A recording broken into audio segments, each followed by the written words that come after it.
the dude abides.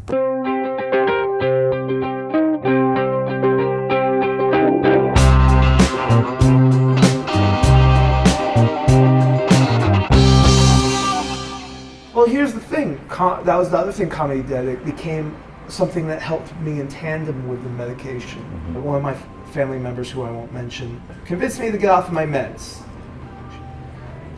Not my parents, because they wanted me to stay on the med. They wanted to make sure I was okay. I got off the meds and I thought, oh, I'm okay. Almost a year in, I was practically psychotic, and I pushed my father over and almost cracked his head open. I would punch my mother in the arm, or I'd get so upset with her. I wouldn't choke her, but I'd put my hands around my neck and I would tell her, I'm not going to hurt you or kill you. I just want to, just the closest I want to get because you make me so upset.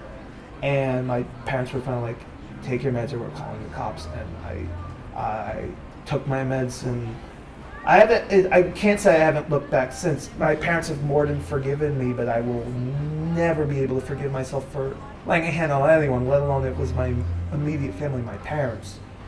It's almost kind of good that I can't get rid of it, because it's sort of like, I was talking to someone about it the other day, it's sort of like Spider-Man before he lost Uncle Ben. He was arrogant. He used his powers for his own gain. And he inadvertently causes his Uncle Ben's death, and he learns responsibility behind his power. With true power comes true.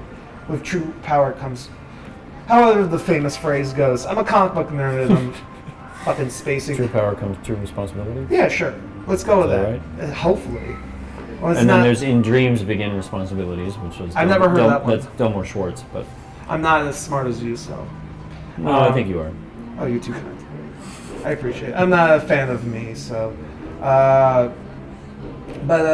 if it weren't for those things, I wouldn't become the loving, good person that I am. I hope that doesn't sound arrogant. Look how good I am.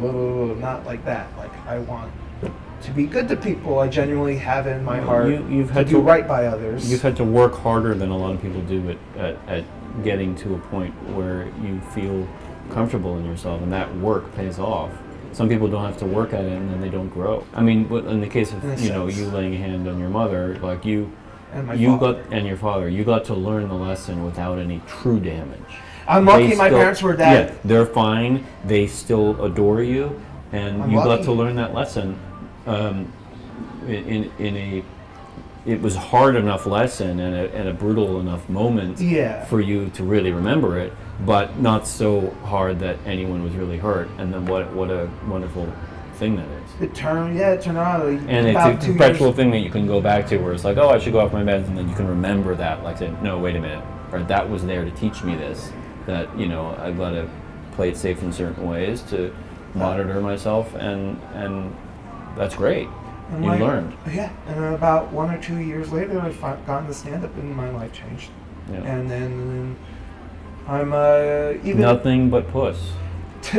Dude, I wish. But I will say this: I have no plans to become famous. My ultimate goal is to be a road comic, not a hacky one, but a decent comic who makes a living on the road.